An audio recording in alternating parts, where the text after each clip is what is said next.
Si vous avez regardé mes vidéos dans l'ordre, vous devez vous interroger sur la place de l'empirisme dans le système de pensée que je défends, à savoir le présuppositionnalisme.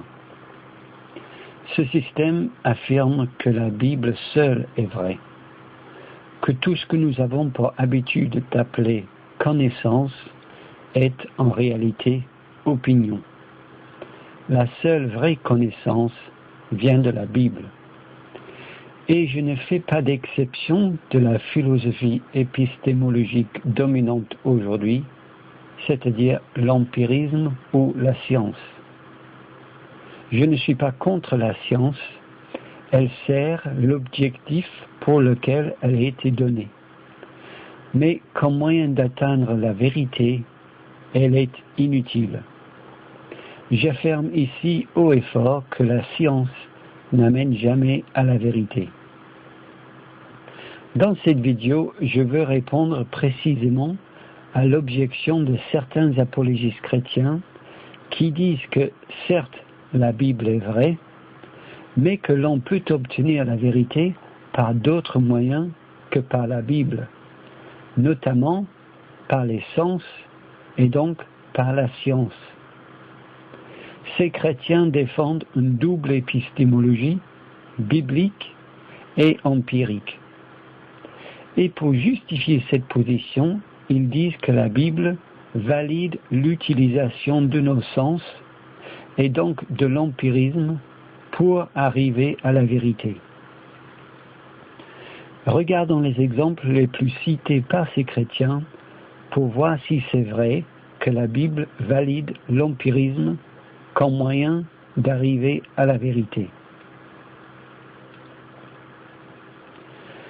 Les cieux racontent la gloire de Dieu et l'étendue manifeste l'œuvre de ses mains.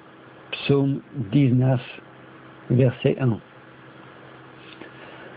L'argumentation ici dit que puisque les cieux racontent et manifestent la gloire de Dieu, quiconque regarde les cieux peut en inférer que Dieu existe.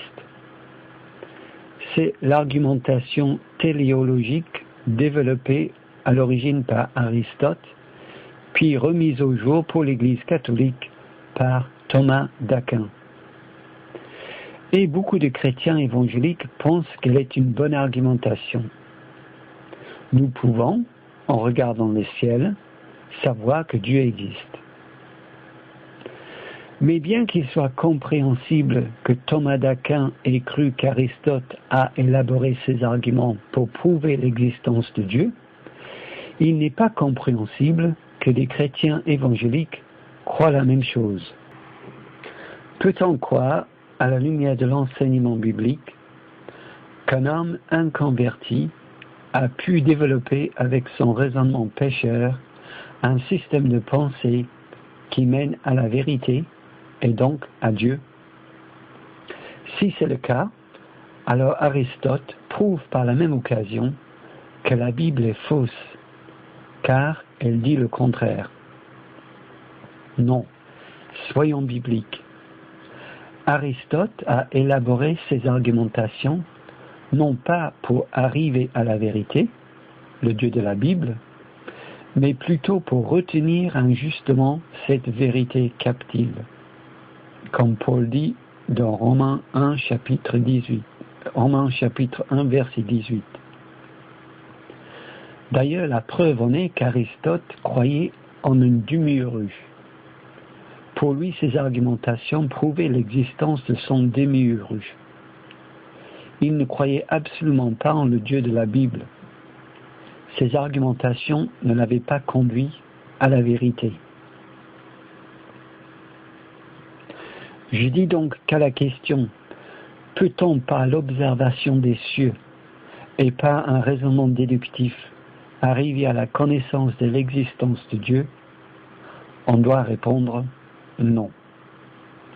Qui pourrait par la simple observation de l'univers affirmer qu'Allah n'a pas créé le monde? La simple observation des cieux ne nous amènera jamais au Dieu de la Bible et donc ne nous amènera jamais à la vérité. Le seul et unique moyen pour un homme de savoir que Dieu existe est que Dieu se révèle à lui. Que signifie ce verset alors? Il signifie que le cosmos glorifie Dieu. Il ne signifie pas qu'en le regardant, tout homme peut arriver à la conclusion que Dieu, qui est Trinité, existe. L'observation de la création n'amène pas à la vérité.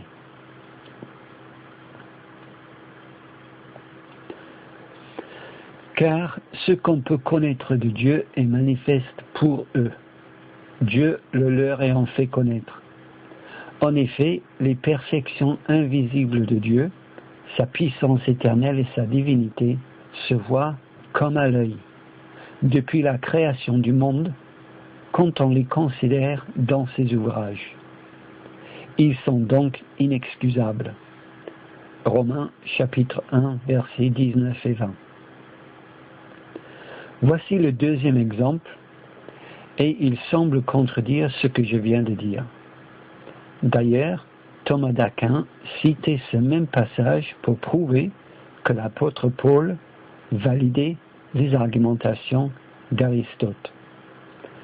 Quasiment personne ne conteste cette interprétation de ce passage aujourd'hui. Elle est tellement intégrée dans notre conscience collective que même les traducteurs de la Bible rendent ces versets d'une telle façon qu'ils semblent donner raison à Thomas d'Aquin. Dans la version Semeur, c'est encore plus flagrant. En effet, ce qu'on peut connaître de Dieu est clair pour eux, Dieu lui-même le leur ayant fait connaître. Car depuis la création du monde, les perfections invisibles de Dieu, sa puissance éternelle et sa divinité, se voient dans ses œuvres quand on y réfléchit. Ils n'ont donc aucune excuse. Regardons les points importants dans nos traductions et aussi ce que dit le grec. Verset 19. Car ce qu'on peut connaître de Dieu est manifeste pour eux. En effet, ce qu'on peut connaître de Dieu est clair pour eux. Ici, les deux versions s'accordent. Ce que nous pouvons savoir sur Dieu est rendu clair pour nous. Autrement dit, Dieu a construit l'univers d'une telle façon qu'en l'observant, il est clair pour tous qu'il existe. Maintenant, voyons ce que dit le grec. Parce que le connu de Dieu manifeste est en eux, Dieu certes à eux à révéler. Manifeste pour eux en français, manifeste en eux en grec. Alors, peut-on traduire ce en par un pour? Selon Strong, 1722, la préposition en signifie dans, en, parmi, mais jamais pour. Qu'est-ce que cela change?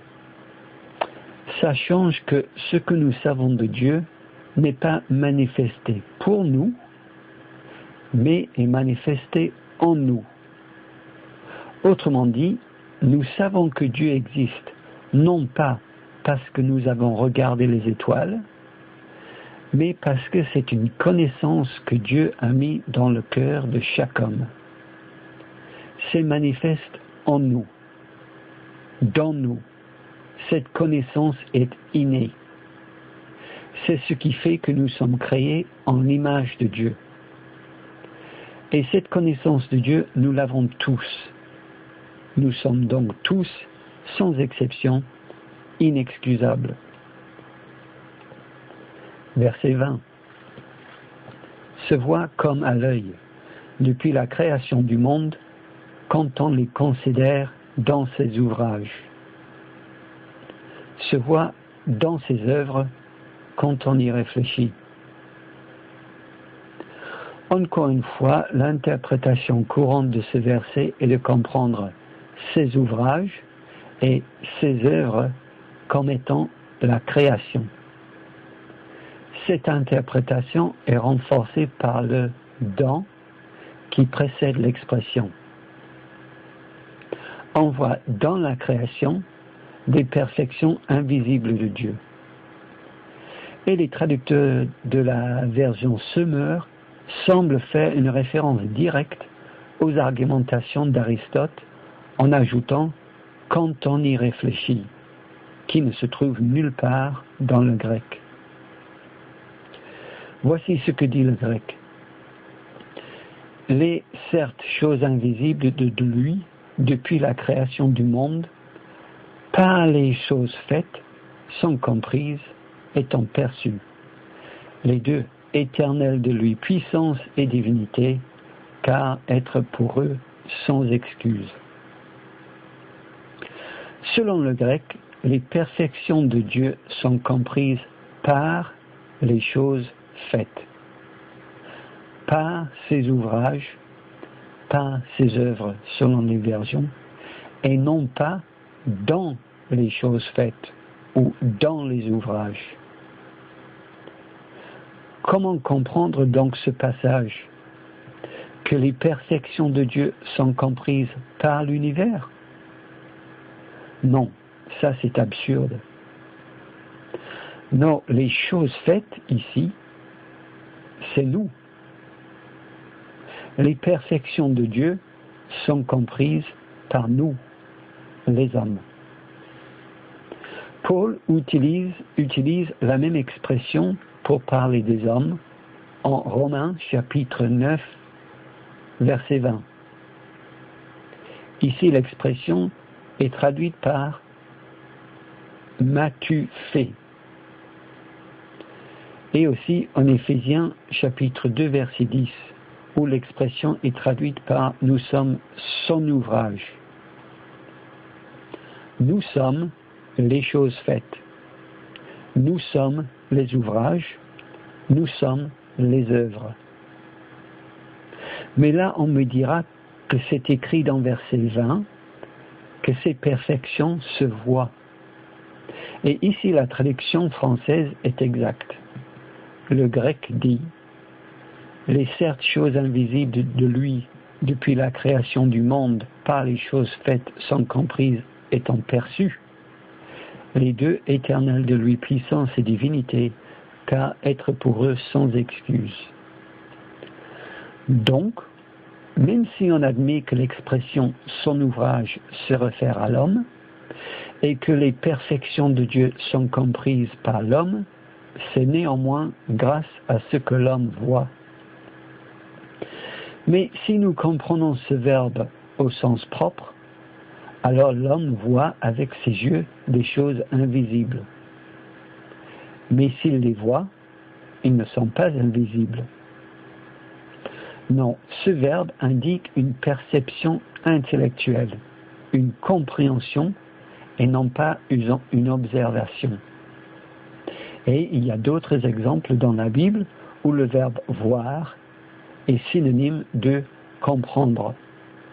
Voir Jean chapitre 9, versets 39 à 40.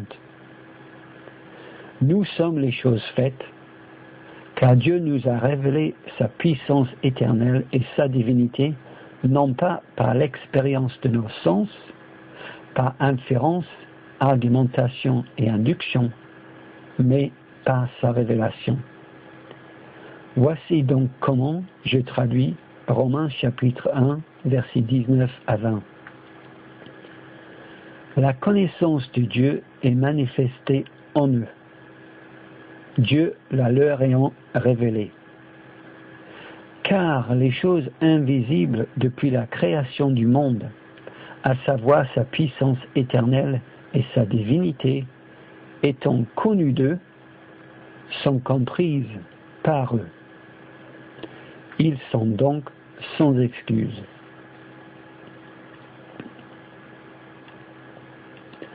Dans ce passage, et plus généralement dans les chapitres 1 à 3 de Romains, Paul veut démontrer qu'aucun homme n'a d'excuse devant Dieu.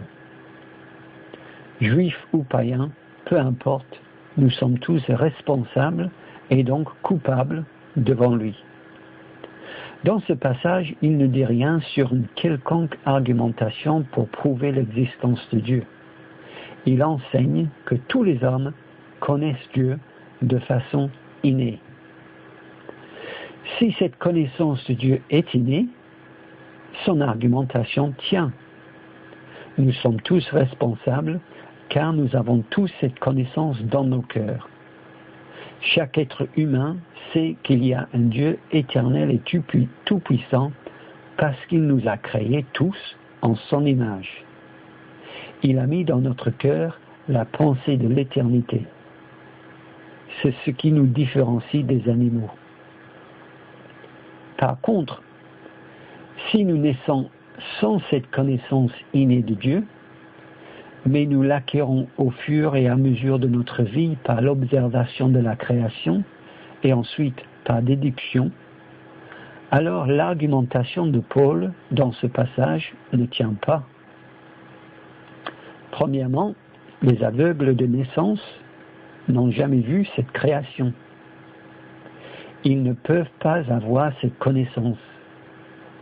Ils ne sont donc ni responsables ni coupables. Ensuite, ceux qui ont des déficiences mentales voient, mais ne peuvent pas en tirer les conclusions nécessaires pour comprendre. Eux non plus ne sont ni responsables ni coupables. D'ailleurs, si notre responsabilité devant Dieu et donc notre culpabilité dépend de notre capacité à suivre l'argumentation d'Aristote et de Thomas, comme semble le suggérer la version Semeur, alors il y a très peu de coupables devant Dieu. Mais non, nous sommes tous responsables.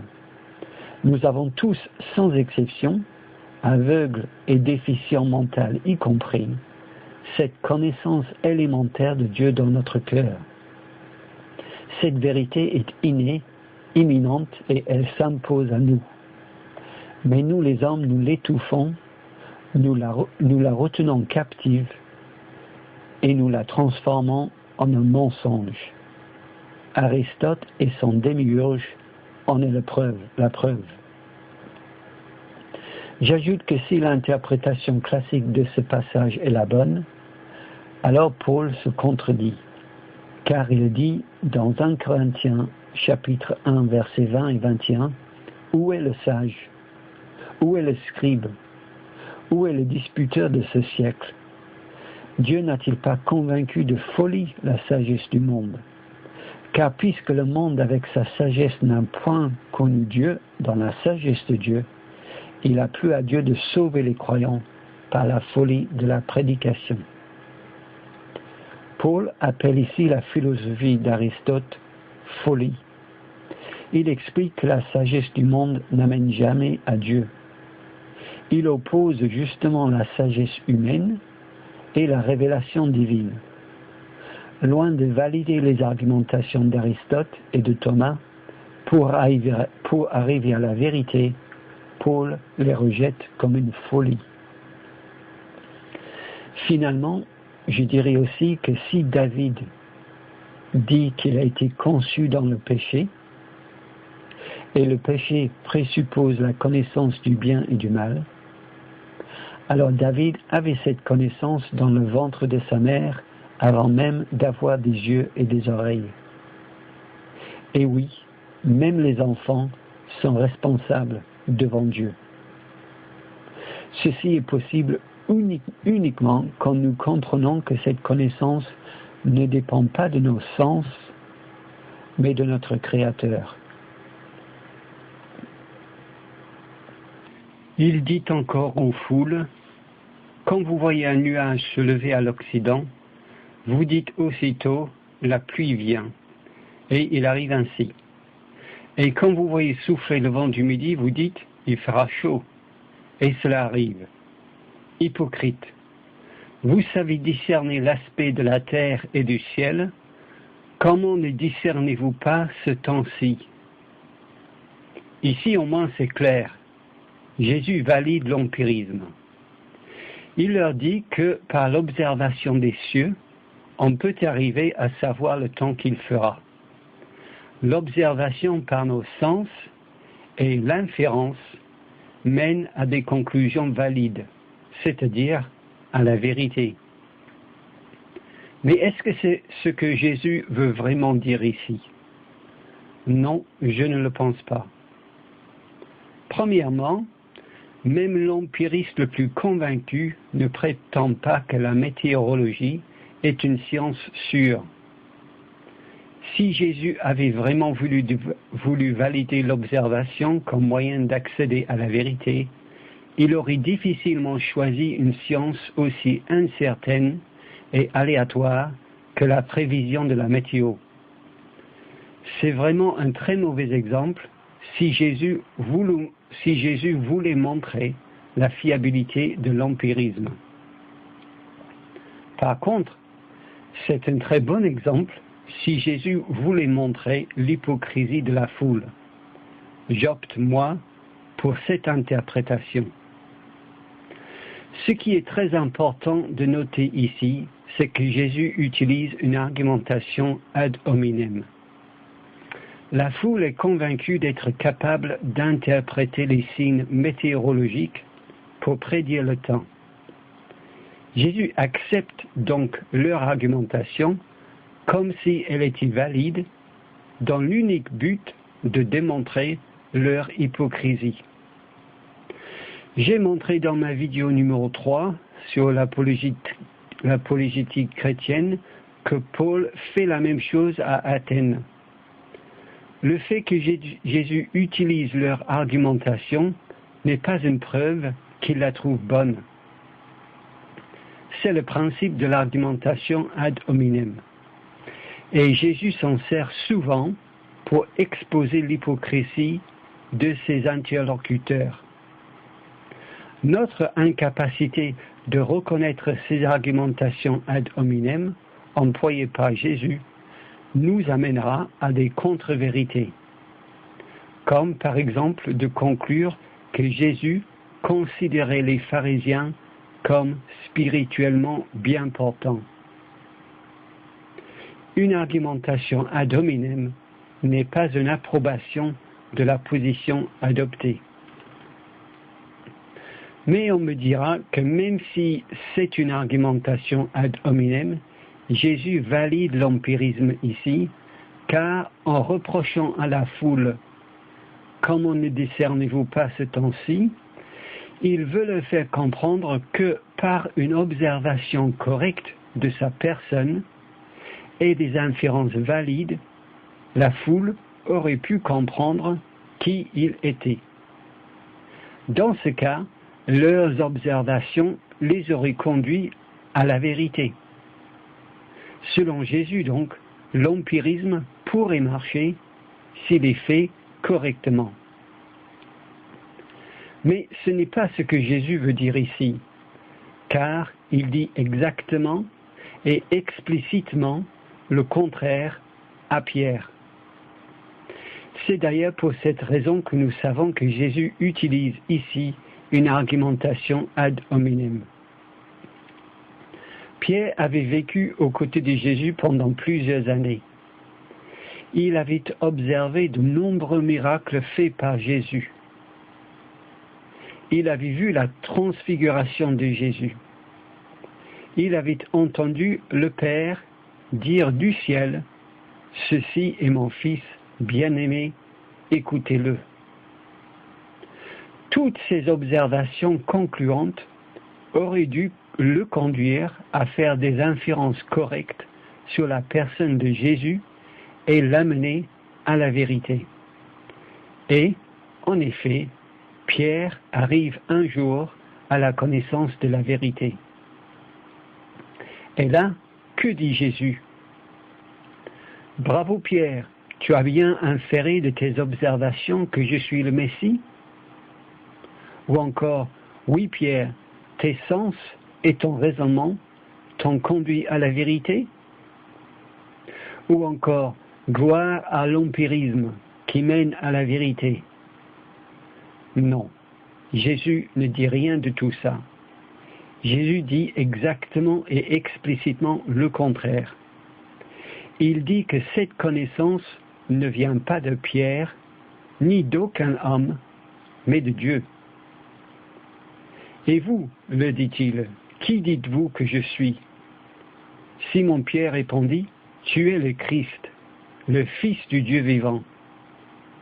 Jésus, reprenant la parole, lui dit, tu es heureux, Simon, fils de Jonas, car ce ne sont pas la chair et le sang qui t'ont révélé cela, mais c'est mon Père qui est dans les cieux. Matthieu chapitre 16, versets 16 et 17. D'où vient la connaissance de la vérité? De nous et de notre démarche empirique? Non. La connaissance de la vérité vient de Dieu seul. La Bible est quand même de l'encre sur une page. Cette argumentation n'est pas dans la Bible, mais doit être évaluée car elle est très enracinée dans nos croyances collectives, que l'on en soit conscient ou pas. L'argumentation dit que la Bible est essentiellement des taches d'encre sur une page blanche. Selon l'empirisme, ces taches créent des sensations. Ces sensations donnent lieu à des perceptions qui nous donnent des images que nous utilisons pour faire des abstractions, puis des concepts et enfin des propositions. Et c'est ainsi que nous comprenons la Bible. Si les sens ne mènent jamais à la vérité, comme je le prétends, pourquoi donc lire sa Bible? Mais tout d'abord, je veux dire que la Bible n'est pas des taches d'encre sur une page blanche.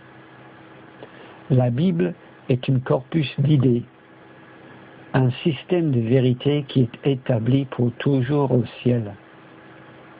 La Bible est la pensée de Dieu. Quand nous comprenons la Bible, nous comprenons Dieu. Ensuite, la description empiriste de l'acquisition de la connaissance n'est pas celle de la Bible. Comment arrive-t-on à la connaissance de la vérité? Par sensation, perception, image mémorielle, abstraction, etc. Où est-ce qu'on voit ça dans la Bible? Non, soyons sérieux. On arrive à la connaissance de la vérité par la révélation de l'Esprit de Dieu. Certes, il a choisi ces taches d'encre pour transmettre la vérité. Mais ce n'est pas par les sens que cette vérité arrive dans notre cœur, mais par l'action de l'Esprit qui ôte le voile spirituel sur nos yeux. Il ouvre notre cœur pour que nous comprenions et que nous croyions la vérité. En ce moment, je suis en train de faire vibrer vos oreilles avec ma voix.